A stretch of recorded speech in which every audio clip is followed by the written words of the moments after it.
Taisho 4. Ne pas savoir. Par-delà les paroles. Un jour, Tetsung demande à Huicheng : « Après votre mort, de quoi avez-vous besoin ?» L'autre saisit l'occasion. « Construisez-moi une pagode sans couture. » Sans se décontenancer, Tetsung demande : « Maître, donnez-nous s'il vous plaît le plan de la pagode. » Huicheng garde le silence pendant longtemps, puis dit : « Comprenez-vous ? » « Je ne comprends pas. » Dans son commentaire, Dogen estime que cette réponse est la bonne. S'il avait répondu qu'il comprenait, le koan aurait été bancal. « Je ne comprends pas. » Telle est la bonne réponse. Or, nous étudions en ce moment la posture de Zazen. Elle nous invite à abandonner nos modes de connaissance ordinaires. Nous cherchons d'autres appuis, sans doute davantage d'intuition, peut-être une compréhension spontanée qui passera soudainement par toutes les cellules du corps, un satori en somme. Un autre koan nous propose de monter tout en haut de la perche et de faire un pas de plus. En haut de la perche, il n'y a pas de soutien. Nous sommes en équilibre et ce mince appui sera quitté pour faire le pas dans le vide. En posture, fermement installé sur le coussin, comment faire un pas de plus et ne pas s'installer dans ce que l'on sait ? Plus nous pratiquons et plus la difficulté augmente. D'autres maîtres nous disent que la plus grande ignorance est de croire que l'on sait.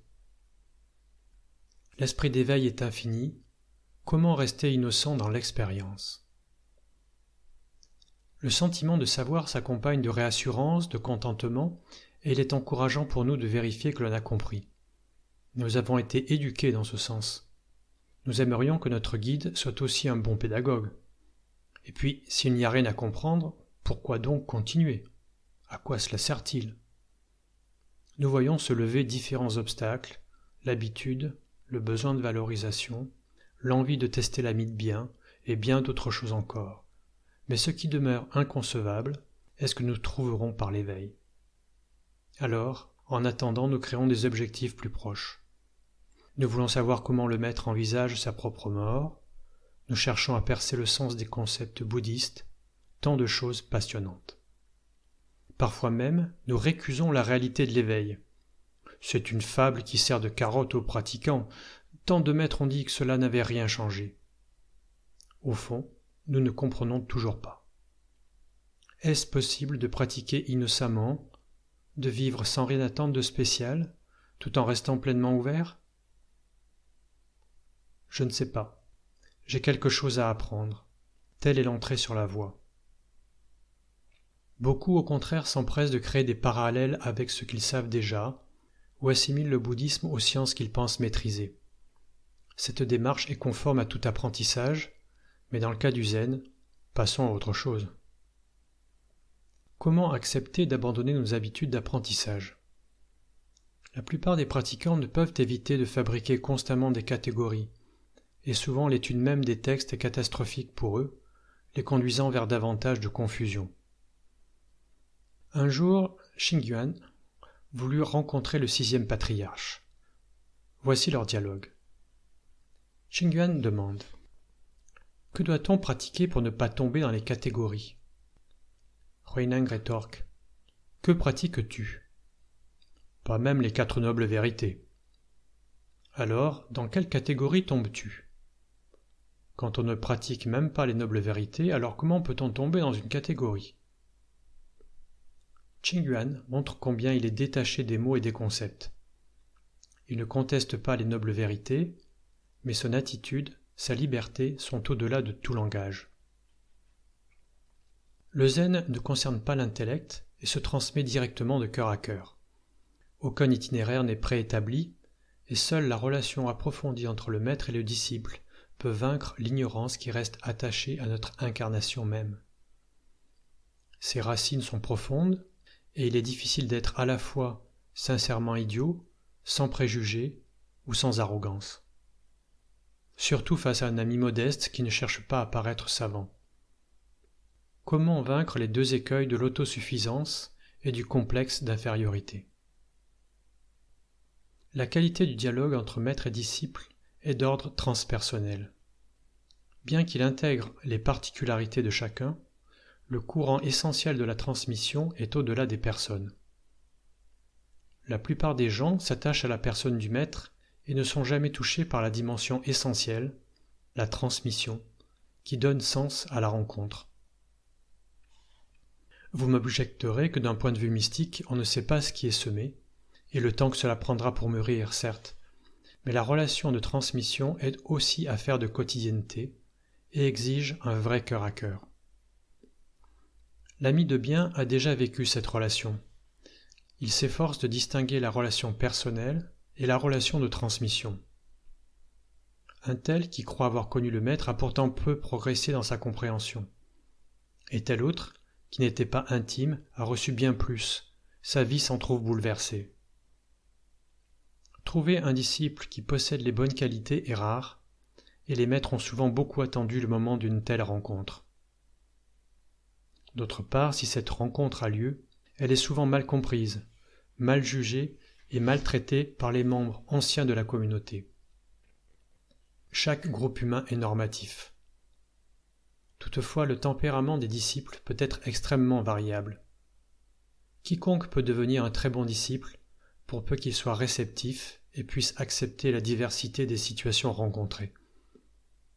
Sa principale qualité doit être de pouvoir rester intérieurement silencieux lorsqu'il reçoit quelque chose. Il doit laisser s'imprimer en lui les enseignements sans créer de filtre grossier. Il ne peut être trop mental et doit savoir être réservé quant à ses réactions spontanées. Quel que soit son caractère, c'est souvent quelqu'un d'ordinaire qui a l'intuition du positionnement juste. Pour réaliser l'éveil, une longue maturation est nécessaire. Le disciple ne cherche pas à devenir un religieux honoré, un philosophe admiré, une personne influente et encore moins un éveillé autoproclamé. Il ne devient pas, il demeure libre de toute catégorie et ne cherche pas à étaler sa compréhension. Il apparaît fidèle à la transmission, discret et sincère. La transmission nécessite un dépouillement, une simplification. Le disciple diminue plutôt qu'il n'augmente. L'apprentissage zen est un défi continuel à toute forme de conception. La pensée discriminante doit céder le passage à l'esprit de la transmission. Le maître ne délivre pas une vérité dogmatique et éternelle, il va directement au cœur du disciple et tranche sa conviction erronée. L'enseignement se donne au quotidien, à travers les actes simples. Le dharma n'est pas figé et l'éveil n'a pas de forme déterminée. Certains maîtres sont doux comme des grands-mères, d'autres font preuve de poigne et n'hésitent pas à aller au contact des disciples, les sortant de leur tanière résolument afin de leur donner vitalité et courage.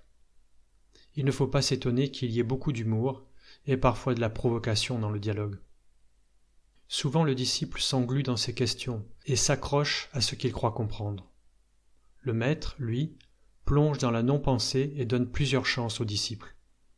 Il n'est pas attaché à la question et sa réponse n'en est pas vraiment une. Elle est la parole de l'instant.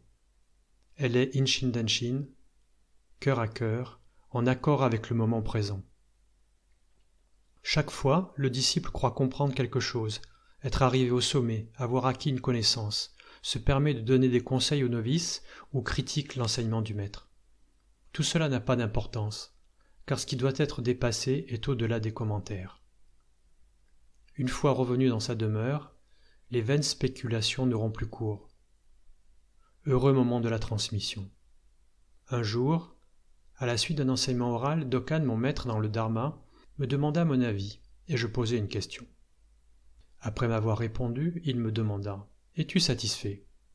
Je répondis « Non, je ne suis pas satisfait. » Il ajouta alors en souriant « Je n'ai pas à te satisfaire. » Dialogue laconique qui me renvoyait à mes exigences et réorientait la relation de transmission. Dans un autre registre, le silence fait parfois écho. Au fond, la question qui nous est posée est celle des obstacles à la transmission et des conditions de réceptivité qui permettent cette transmission. Plus la proximité est grande entre maître et disciple, plus le dialogue devient subtil, et plus il faudra veiller aux malentendus et à la montée des résistances.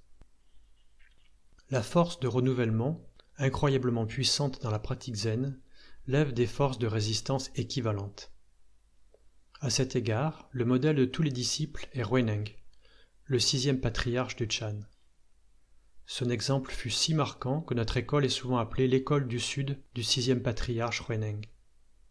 Les épisodes de sa vie de disciple et de maître illustrent parfaitement les particularités de l'apprentissage zen. Bien que son histoire soit très connue, je vous conseille de la méditer longuement.